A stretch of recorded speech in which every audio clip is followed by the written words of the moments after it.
Bukod sa tax evasion complaint, sinibak na rin ng ombudsman sa serbisyo si Alice Guo bilang alkalde ng Bamban, Tarlac.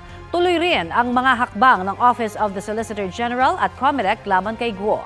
Balitang hatid ni Sandra Aguinaldo. Hi po, magandang umaga po. Pulis po. Pulis Bamban Police Station po. Unang nagpunta ang COMELEC sa sinasabing farm ni Alice Guo sa Bamban, Tarlac. Kami ay representative ng COMELEC Region 3 at saka galing tayo sa main office si Attorney Albert Rodriguez, kinatawan ng COMELEC Central Office namin. Magpa-serve kami ng summons kay Mayor Alice Guo. Ano ba ang katungkulan mo dito? Caretaker lang po ako dito, sir. O, Tigalianis lang po. Walang inabutang Alice Guo doon. Sunod na pumunta ang COMELEC sa munisipyo ng Banban. Sabi ng nadatnan nilang staff ng Office of the Mayor, wala na umano silang komunikasyon kay Guo. Siya na po yung mag-hand over if ever kay Mayor Go.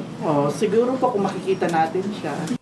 May 10 araw si Guo para maghain ng counter affidavit sa COMELEC na nagsasagawa ng preliminary investigation kaugnay sa reklamong misrepresentation laban sa kanya.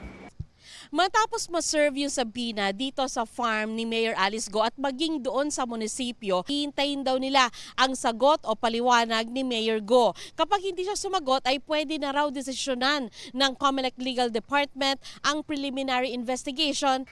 Ang kasong misrepresentation, bunsod ng pagsisinungaling umano sa COC. Dahil sa investigasyon ng COMELEC at NBI, lumalabas na iisa ang fingerprints ni Guo at ng Chinese na si Guo Waping.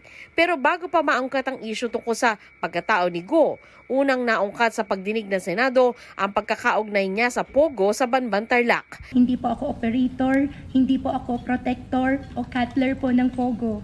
Wala po akong kinalaman sa kanilang operation at sa kahit anong gawain sa loob at labas. Matapos sa 3 buwan, nagbaba ng desisyon ng ombudsman.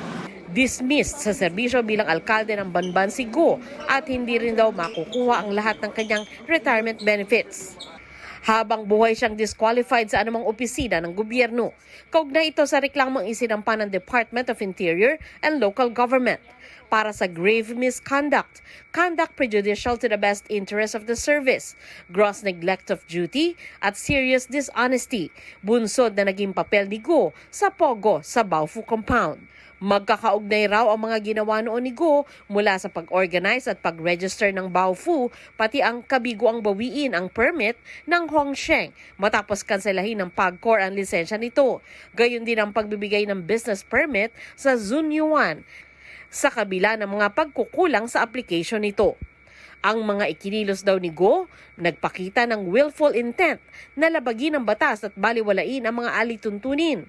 Bukod sa kinakaharap sa COMELEC at Ombudsman, naharap din si Guo sa reklamong human trafficking sa DOJ at may arrest warrant sa Senado. Tuloy rin ang co-warrant to petition ng Solicitor General na inihain sa korte. Sinusubukan pang kunin ng GMA Integrated News ang panig ng kampo ni Guo. Sandra Aguinaldo, nagbabalita para sa GMA Integrated News.